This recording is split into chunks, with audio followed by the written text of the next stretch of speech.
to understand how we use APIs, you need to first understand the challenges that we're met with. There is something that we use, and everyone uses, the electronic medical record, and it is a great investment that we've made, and it is a great delivery tool. It's a partner and a technology tool. However, it only gets us so far.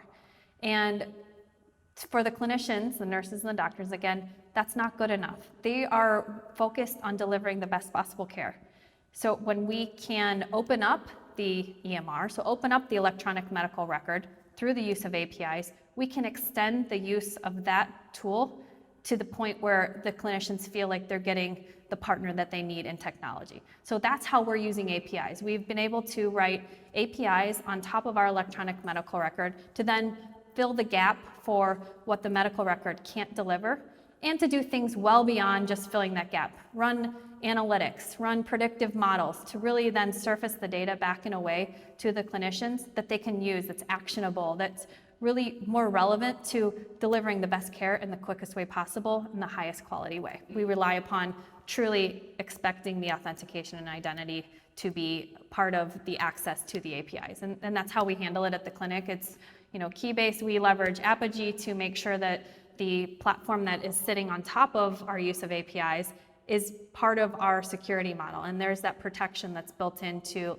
accessing the APIs. We were a team that was asked to push the medical record, the leverage of our investment to its fullest extent, and then fill that gap. We wrote the APIs, we wrote custom applications that leveraged the APIs, and everything was fantastic. But the challenge is there's other groups within the organization that could be leveraging these APIs as well and taking it so much further and making it a platform. With a platform where we can a developer portal where we can easily give access to, test access and test APIs, and these other developers can play with this data without bogging our team down. So our challenge was that we could give access to other teams, but with that access, created a great burden for our team to make sure that they understand how to use it, they understood the calls to make, they understood what they were receiving back. They don't have any understanding of the clinical data that they're receiving back. They're developers. So if we standardize the calls and say, hey, ask for this and this you shall receive, then we're making it that much easier to extend the platform and deliver upon great care. So it's very exciting.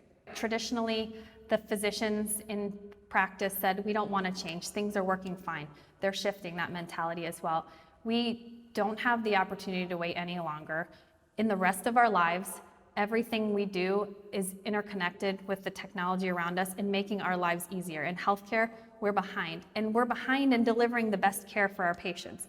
If we don't act now, our patients are missing out on the highest possible care. Our physicians are missing out on opportunities to discover new ways to deliver that care. We've got to understand the full picture, the full journey that our patients are going through, and then be able to deliver back to our patients the opportunity to be well. And right now, we're missing that opportunity because we have these things at our fingertips and we're not accessing them to the fullest extent. We've got to act now.